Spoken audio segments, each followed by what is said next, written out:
Send Barack Obama to India. Did you hear about this? No, really, did you hear it? I totally heard about this.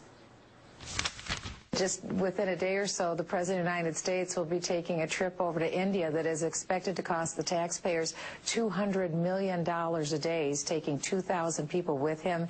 He'll be renting out over 870 rooms in India, and these are five-star hotel rooms at the Taj Mahal Palace Hotel. No one really knows the cost because for security reasons they don't disclose the cost. So this idea that it's, $200 million, whatever, is simply made up. Well, these are the numbers that have been coming out in the press. Now, that is actually true. That last thing she said there about how these numbers have been coming out in the press, that is true. What's Obama about to do? Go on a trip to India that will cost $200 million. That's $200 million per day. I will tell you, unequivocally, this has been reported. Go to the internet, go take a look. I'm not making this up. The show's not making this up.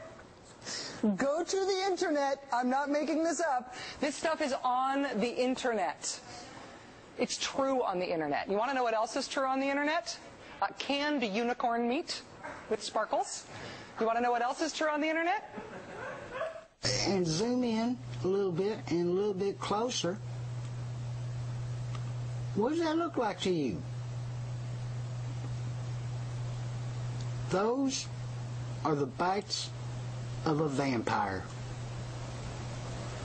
Rachel Maddow is a vampire. Sometimes what you learn about on the internet, sometimes when you learn about what people think is true on the internet, you learn about it in weird ways. For example, at some point recently, somebody started screaming at me in all caps on Twitter, "Why don't you ask Obama why Muslims are exempt from Obamacare?" Now, your immediate natural response to that is, oh, this is very sad. This is a crazy person who thinks that Muslims are exempt from health reform. This is sad that this crazy person is crazy and thinks that. But at least all they're doing is yelling at me about it in all caps on the internet. Turns out it is more than just one crazy person on the internet. If you go on Google right now, I know this from experience, if you go to Google and you try to search for articles about this allegation, Muslims exempt from Obamacare, to see if other people believe this crazy thing, you only get as far as typing in Muslims before Muslims exempt from Obamacare pops right up. It is not true, of course, but people believe this stuff. There is a lot of stuff on the internet. Stuff being on the internet is not a guarantee that it is true. And this has been true, and this has been an issue as long as there has been an internet and a rumor mill before that.